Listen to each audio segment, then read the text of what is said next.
अस्सलाम वालेकुम प्यारे बच्चों, क्या हाल है। उम्मीद है आप सब बिल्कुल खैरियत से होंगे। जैसा कि हमने अपने पिछले दर्स में आपको बताया था, हम जब अपने सबक का हमने आगाज़ किया था, अपनी कहानी शुरू की थी गुरूर का सर नीचा, उसकी हमने आधी कहानी पढ़ ली थी। बकिया कहानी आज हम पढ़ेंगे।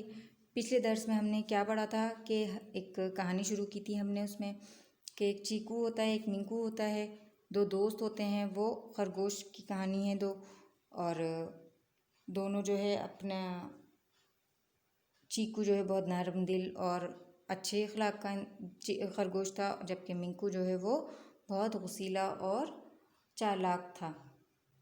तो आगे की कहानी पढ़ते हैं। जब उसने देखा मिंकू ने कि चीकू जो है वो बेर के झाड़ी और पत्ते खा रहा है, बेर खा रहा है और उसकी झाड़ियाँ खा रहा है, तो उसको बहुत हैरान हुई।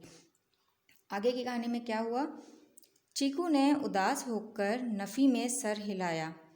मिंकू कहने लगा, आओ मेरे साथ। यहाँ से कुछ दूर एक खूबसूरत गांव है। वहाँ खेतों में बहुत अच्छी सब्जियाँ और बागात में खूब रसीले और मज़ेदार फल हैं।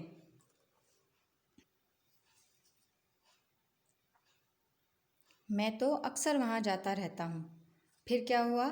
चीकू ने उदासी में, जब चीकू ने कहा कि नहीं भी, मुझे कोई और फल या सब्ज़ी जो है खाने को नहीं मिल रही, तो उसने नफ़ी में यानी ना करके जो है सर हिलाया।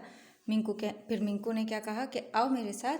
मैं यहाँ से थोड़ा सा दूर एक जो है गांव है बहुत खूबसूरत सा, वहाँ पे बहुत जो है अच्छी अच्छी सब्जियाँ और बागात में बहुत रसीले यानी रस वाले मज़ेदार फल लगे हुए हैं।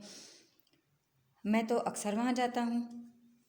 तो चीकू ने उस पर क्या कहा। चीकू ने सारी बात सुनकर कहा, हमारे बुज़ुर्गों ने तो हमें वहाँ जाने से मना किया है। फिर चीकू ने क्या कहा कि हमारे बुज़ुर्गों ने, जो हमारे बड़े हैं, उन्होंने वहाँ जाने से तो हमें मना किया है, क्योंकि गांव वाले अपने बागात और खेतों की रखवाली करते हैं। हमें वहाँ नहीं जाना चाहिए, और वैसे भी किसी की चीज़ बग़ैर इजाज़त के उठाना या खाना अच्छी बात नहीं है। फिर क्या कहा उसने, चीकू ने, कि वहाँ जाने से तो उनके बुज़ुर्गों ने भी मना किया था, और गांव वाले जो है अपने बागात और खेतों की रखवाली करते हैं, और वहाँ जाना, वहाँ, और हमें वहाँ नहीं जाना चाहिए अगर कोई पकड़ ले हमें तो। और वैसे भी किसी और की चीज़ को बग़ैर इजाज़त उठाना या खाना अच्छी बात नहीं होती। तो फिर बच्चों आगे की कहानी में क्या हुआ कि मिंकू जो है वो चीकू की बात सुनकर मुस्कुराया और उसका मजाक उड़ाते हुए कहने लगा, तो यूं कहो ना कि तुम डर गए। फिर मिंकू ने चीकू का मजाक उड़ाया और कहने लगा कि हाँ, तो फिर सीधी सीधी से बताओ कि तुम डर गए हो, तुम वहाँ जाना नहीं चाहते, वहाँ पकड़ जाने का तुम्हें डर है, खौफ है। मैं तो चला मज़े करने, तुम यहाँ बैठे बेर और पत्ते खाते रहो। फिर उसने क्या कहा कि मैं तो चला और तुम भले यहीं पर ही बैठे रहो। चीकू ना चाहते हुए भी बाग देखने और सैर करने की गर्ज से मिंकू के साथ चल पड़ा। अच्छा, वो क्यों गया था कि मुझे सिर्फ बाग देखना है, और सैर करने के लिए वो गया था मिंकू के साथ। तो चीकू भी चला गया। वो दोनों गांव के करीब मौजूद बाग में पहुँचे। दोनों ने बाग की खूब सैर की। चीकू पहली बार इतनी दूर किसी भी बाग में आया था। उसने मिंकू को वापस चलने का कहा, मगर वो ना माना और कहने लगा, भाई, जाने की ऐसी भी क्या जल्दी, अभी तो हम आए हैं। पहले इन रसीले फलों का मज़ा तो ले लें, फिर वापस भी चले जाएंगे। फिर क्या हुआ कि चीकू जो है पहली दफ़ा इतनी दूर आया था किसी बाग में, और उसने जब बहुत देर हो गई उनको सैर करते हुए, तो उसने मिंकू से कहा कि चलो भाई हम वापस चलते हैं हम।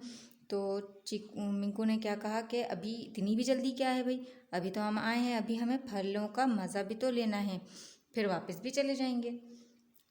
चीकू ने इनकार कर दिया और दूर खड़ा मिंकू को थाल में से फल खाते देखने लगा।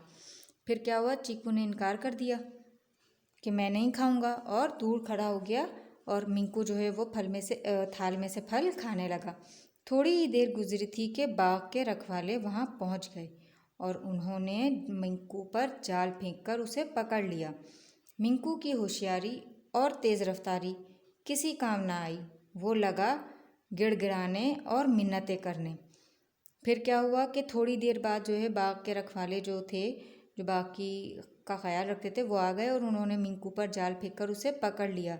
और उस जगह पर मिंकू की होशियारी, जो कहता था कि मैं बहुत होशियार हूँ और बहुत तेज़ रफ्तार है मेरी, तो वो किसी काम नहीं आई और वो गिड़गिड़ाने लगा और मिन्नतें करने लगा। फिर वो उन लोगों के सामने, जो रखवाले थे, उनके सामने रोने लगा और मिन्नतें करने लगा कि उसे छोड़ दिया जाए, मगर वो लोग ना माने और मिंकू को सज़ा देने की बात करने लगे। उनमें से एक ने कहा, इसे कैद कर लेना चाहिए। दूसरा बोला, नहीं नहीं, इसको ज़िबा करके इसके लजीज गोश्त का मज़ा उठाना चाहिए। चीकू ने जब ये सुना तो अपने दोस्त को बचाने के लिए आगे बढ़ा। फिर क्या हुआ, उसे जब पकड़ लिया तो उन्होंने कहा कि इसके साथ क्या करना चाहिए। तो एक उनमें से एक ने कहा कि उसे कैद कर लेते हैं। फिर दूसरे ने कहा कि नहीं नहीं, इसको हम ज़िबा करके इसके लजीज गोश्त का मज़ा उठाते हैं।